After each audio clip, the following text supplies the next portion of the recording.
What is it, YouTube? It's your boy, Young Jupiter, Big Jupiter, or you can just call me Jupiter. Just make sure you call me. Today, we got something tragic. We got a girl who was killed for rejecting a man. Bro, this is sad. I stumbled across this on YouTube like a couple days ago. I'm like, bro, why I never heard about this? So I was like, nah, let me not watch it. Let me react to it. And I don't know what's going on, but from this title, this looks horrible.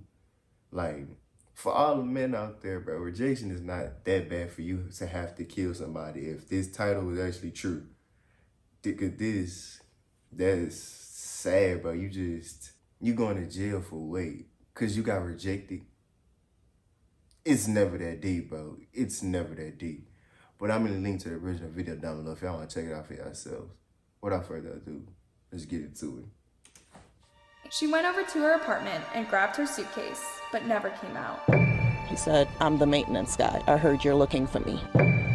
Gloves and what else? The blanket. Oh my God, that is my blanket.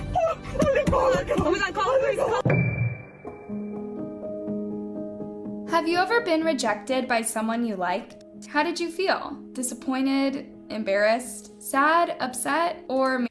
Man, if I ever get rejected, I just charge it to the game.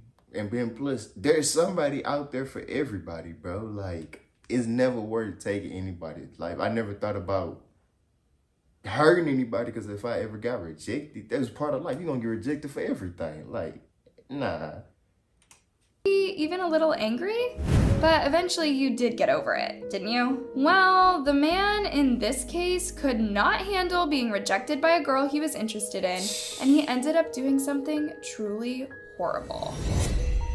Let's look into the case of Mia Marcano, the girl who was killed for rejecting a man. Mia Marcano was born on April 26, 2002, to her mom. Another thing that's crazy, bro, these stories, this ain't even the only story like this. I know for a fact there are multiple stories out there like this, which is sad, bro. Men as a whole gotta do better. This shit ain't cool. I ain't play it. I ain't nothing. Emma Gabrielle and dad Marlon Marcano. Her dad is a famous DJ based in Florida who goes by the name DJ Eternal Vibes.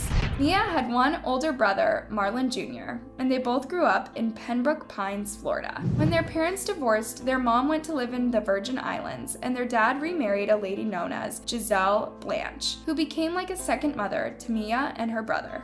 Growing up, Mia was described as a smart and confident young lady who really loved her family and was always there for them. She was beautiful and ambitious and knew exactly what she wanted in life and went for it. Her family lovingly called her Mimi and completely supported her in everything she did. They also referred to her as the family's princess. She exceeded my expectations because, you know, she's just a beautiful girl. She's very smart, knew what she wanted, was not easily influenced. What Mia wants, Mia's gonna get. Mia attended Charles Flanagan High School, where she was known as a bright student who was always there for others. She graduated in May 2020, and instead of taking a gap year, she enrolled at Valencia College in Orlando that same year. She intended to pursue an art degree and later take a course in sports medicine or physiotherapy. Well, Damn, bro, it's not even like she was like living wrong or anything. She was living right, and apparently some lame chose to do this all because he got rejected. Still studying, Mia got a part-time job in a leasing office in Aiden Villas, a student housing complex located near the University of Central Florida. And to make things easier for her, she also got an apartment there. For a while, things seemed to be going well for Mia as she was easily juggling between classes and work. But then she started having some awkward encounters with a maintenance guy who kept trying to hit on her. She turned him down several times, but the guy just kept insisting, to the point that Mia even had... And that's another thing. Dudes can't just take no for an answer. When she say no, don't keep trying. Her answer ain't gonna change, bro. Just leave it at that and move on. Her family about it. On Friday, September 24th, 2021, Mia left work at around 5 p.m., hoping to catch a flight to Fort Lauderdale to visit her family. She went over to her apartment and grabbed her suitcase, but never came out. Damn.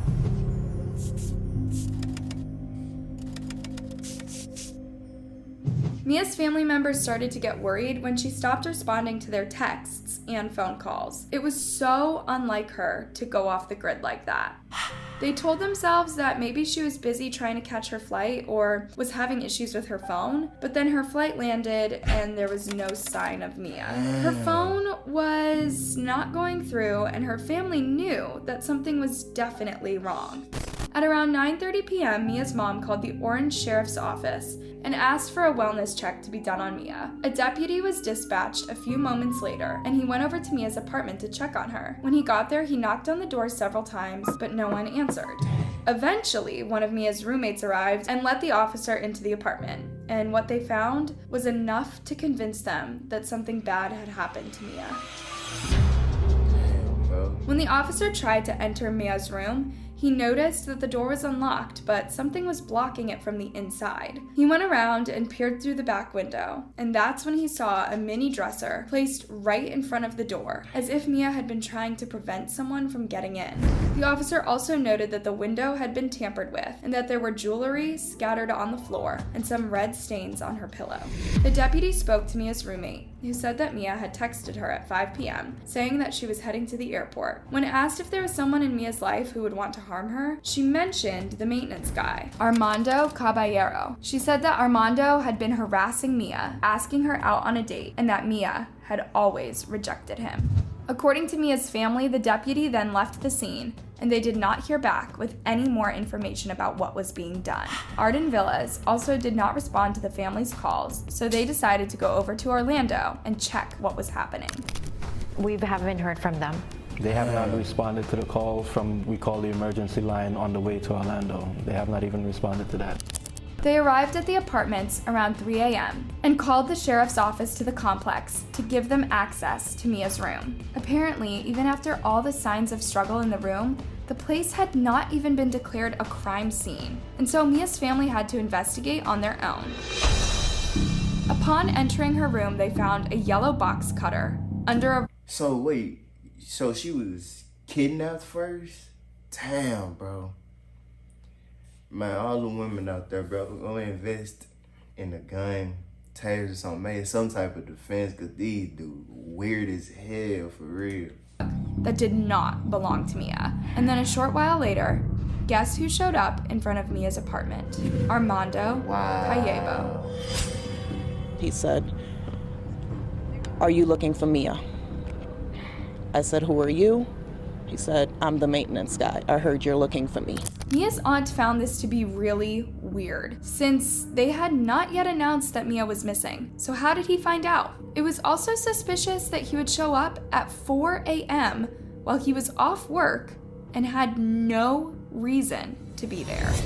Armando told the officer that he last saw Mia at 3 p.m. that day, and that a mutual friend called Tati informed him that Mia was missing. But Mia's family did not buy this, and they confronted him about it. So me and Tati were conversating about it, so I finally, it came up. But should I go and see if I see anything? No one knows Tati. That's my whole thing. Not even the roommate knows Tati. She's an employee, but you keep saying Tati is a friend and that you've all hung out together. No one here knows Tati. All her other friends showed up. Her closest friends that live in the complex were all here with us early on. No one knows Tati. Only you. So bro just tried to make up a name. Like, come on now. His family already knew about Armando's obsession with Mia and that he would send her crazy texts promising to give her his life savings if she agreed to go out with him. As of right now, you have sent obsessive texts to Mia. We have all seen the texts. You talked about giving her your life savings. You cash out her money, and you claim that you weren't in touch. Who told her it's her on life text. savings? I never As a matter of fact, we're going to get a police report to pull your phone records if that's the case. All these accusations, as well as his suspicious behavior, should have been more than enough for the deputy to detain and question Armando, but he didn't. In fact, he just let him go, saying that there was no evidence to suspect him. Mia's family was totally outraged by this and decided to take matters into their own hands to try and find Mia. They secretly followed Armando to his apartment, and as they were watching him, they saw something that really terrified them. Armando was taking some things from his car, and when the family looked closely, They saw that it was a pink blanket, gloves, and a black backpack. They recognized the blanket as Mia's, which meant that Armando was probably the person behind her disappearance. He has gloves. He has gloves. He has gloves. He has gloves. He has gloves. The blanket. Oh my God, that is my blanket. Oh my God, The family quickly called 911, and when the police arrived, they went out and confronted Armando. Since the police had no search warrant, they couldn't legally enter inside the apartment to search for Mia. Armando did eventually let the family in, but they didn't find anything significant. So yet again, Armando was free. But he has her stuff. That's at least enough evidence for some type of investigation. Like, come on, bro. What's the coincidence he got her stuff? Come on now. We shouldn't have to be doing your job for y'all. This was really frustrating for the family, as they had thought he would finally reveal where he was hiding Mia. And to make matters worse, Armando also vanished later that day.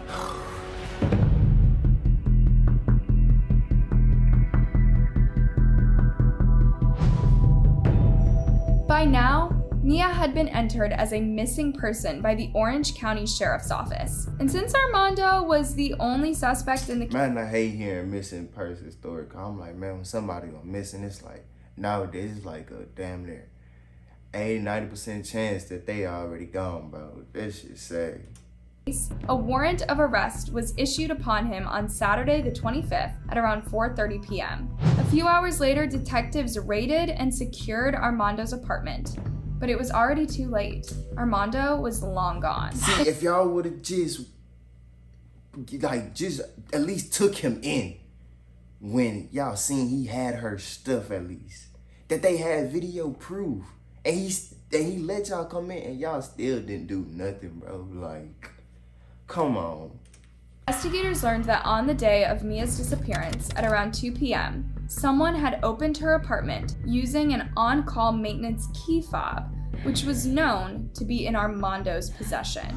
The same key was used again to open the apartment at 4:30 p.m. before Mia's shift ended 30 minutes later. Then Mia used her key to enter her apartment at 5:06 p.m. Then almost an hour later, Armando's car was seen leaving the apartment complex. At 7:16, Armando placed a fake maintenance call to the complex. Then 10 minutes later, he called the apartment office staff, asking to be let in the gate, probably trying to establish an alibi. Armando left the complex at around 7:38 p.m. With this new information, police believed that Armando was probably waiting for Mia in the apartment so that he could kidnap her. So they started digging into Armando's profile, trying to track him down. Meanwhile, Mia's family members were becoming more and more devastated and frustrated. They were spreading Mia's photos everywhere in the area and on social media, asking anyone with information about her whereabouts to come forward. Bring her home safe. Just drop her off and let us know where she is. We'll pick her up. Just bring her home. Then, on the early morning of Monday, September 27th, police received a call reporting that a man had been found hanging in the garage of another apartment complex. That man turned out to be Armando Caballero, and he had been dead for a while.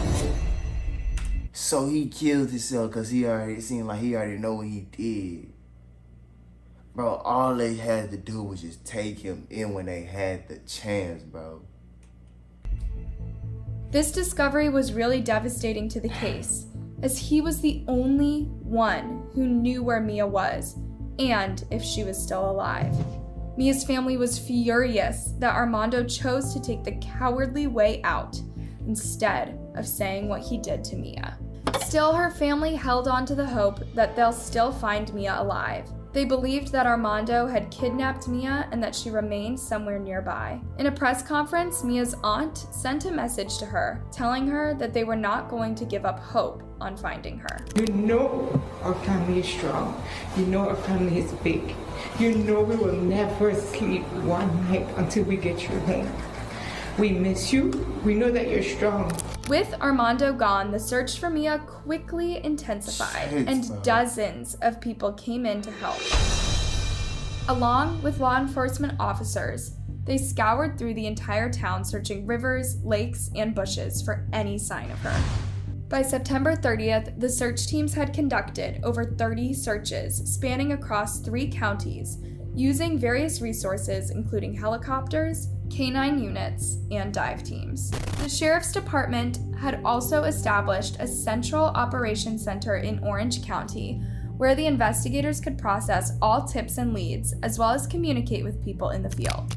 No bit of information is too small or too insignificant. If someone, knows of something, saw something, recognizes her face, we'll take that information, and you can remain anonymous too. We just want the information to try and find Mia. This case gained national attention, with Mia's family calling on the FBI to come and help in the investigation. This request was echoed by a local congressman who took to Twitter to ask the FBI to join the case. The Marzano family is right. The FBI should assist in the search for Mia Marzano. She could have been brought across state lines, so it's key to have their support in the investigation. We will make a request this morning. Damn, bro, I can't believe I did not hear about this. That's just crazy. I gotta see when this happened. He later retweeted an update to say that the FBI had joined the case, saying, "The FBI has informed us that they're reaching out to our local field office." Oh, this is, September 30th, so around that time. I can't believe I didn't hear about this. Regarding the Mia Marzano case today. As law enforcement officers ramped up their search efforts around the complex, Mia's family and friends held candlelit vigils to pray for her safe return. Investigators tried retracing Armando's footsteps on the day Mia disappeared and found that he had visited a place called Timber Scan. This is a rough neighborhood in Orlando that's known for all manners of crimes, including gun violence, murders, and narcotics. A lot of people had moved out due to the insecurity, and the area had become a ghost town with abandoned buildings and some that seemed like they're about to collapse. So what was Armando doing there? Investigators found that Armando had lived in this area at some point in his life and therefore knew the ins and outs of the place. Cell phone records showed us that Caballero was in or near the Timber Scan apartments on Friday evening between 8 and 9 o'clock. That's the evening that she was reported missing. A search team was sent to the area, and on October 2nd, 2021, they found Mia's body hidden in a wooded area near Timber Scan. Her hands and feet were bound with duct tape, and she had duct tape covering her mouth. Her purse was also found nearby, containing the shirt she was last seen wearing. She was partially dressed in only her jeans, bra, and robe. There was no evidence of trauma, and due to the level of decomposition, the medical examiner could not determine how she really died. They discovered a body we believe to be that of Mia Marzano. About an hour ago, detectives notified Mia's parents of our tragic news. Our hearts are broken. This was not the outcome that Mia's loved ones had hoped for, and they were totally crushed by the news. An emotional vigil was held in Mia's honor as hundreds of people came to mourn and offer their support to the family. I feel defeated. I feel like I failed my cousin, and I don't know how we're gonna get through this. I miss my baby. And I wish she had come home today. Mia's family felt that the management of Aiden Villas was partially to blame for what happened to Mia, saying that they did not do enough to protect Mia.